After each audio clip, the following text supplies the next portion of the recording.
Assalamualaikum warahmatullahi wabarakatuh. Al-Hikam Pasal 2, memaknai istilah tajrid, asbab, syahwah dan himah.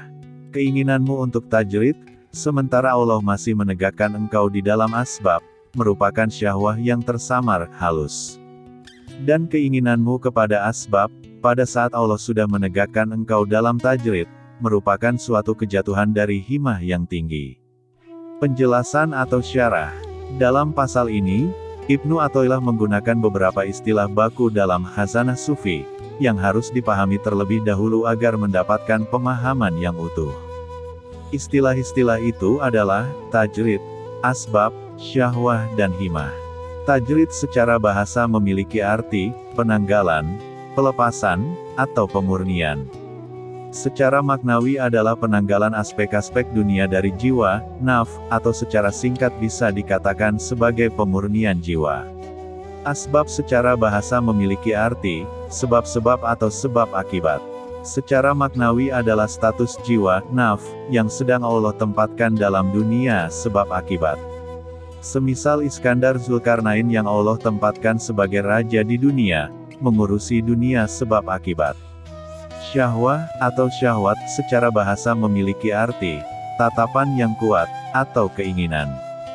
Secara maknawi merupakan keinginan kepada bentuk-bentuk material dan duniawi, seperti harta, makanan dan lawan jenis.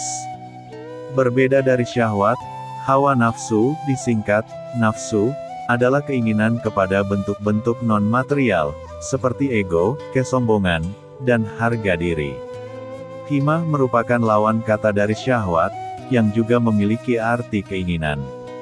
Namun bila syahwat merupakan keinginan yang rendah, maka himah adalah keinginan yang tinggi, keinginan menuju Allah.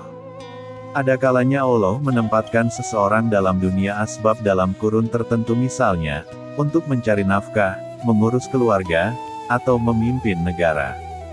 Bila seseorang sedang Allah tempatkan dalam kondisi asbab itu, namun dia berkeinginan untuk tajrid, misalkan dengan beruslah, maka itu dikatakan sebagai syahwat yang samar.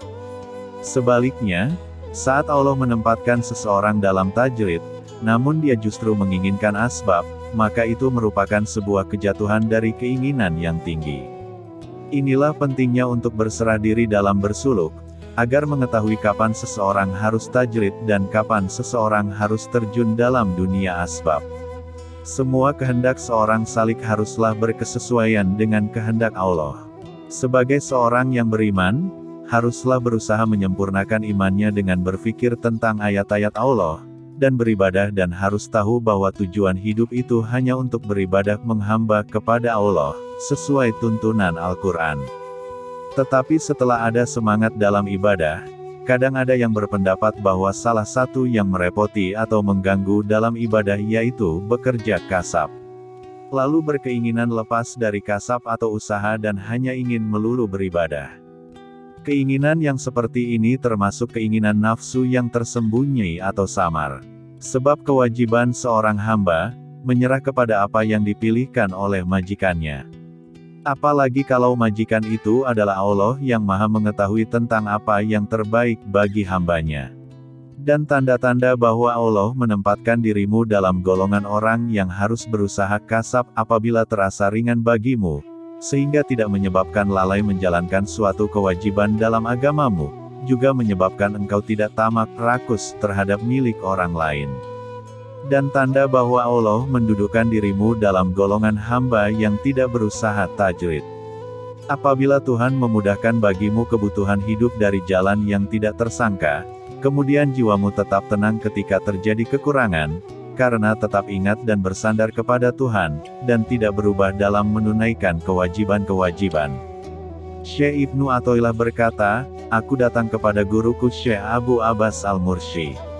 Aku merasa bahwa untuk sampai kepada Allah dan masuk dalam barisan para wali dengan sibuk pada ilmu lahiriah dan bergaul dengan sesama manusia kasab agak jauh dan tidak mungkin.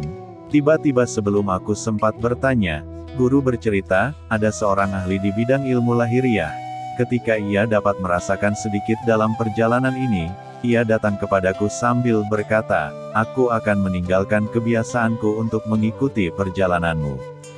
Aku menjawab, bukan itu yang kamu harus lakukan, tetapi tetaplah dalam kedudukanmu, sedang apa yang akan diberikan Allah kepadamu pasti sampai kepadamu. Kesimpulan, jadilah manusia yang seimbang, bekerja saat di dunia dengan rajin dan profesional. Dan tetap ingat Allah kapan saja, sehingga seimbang hidupnya, bahagia dunia dan akhirat.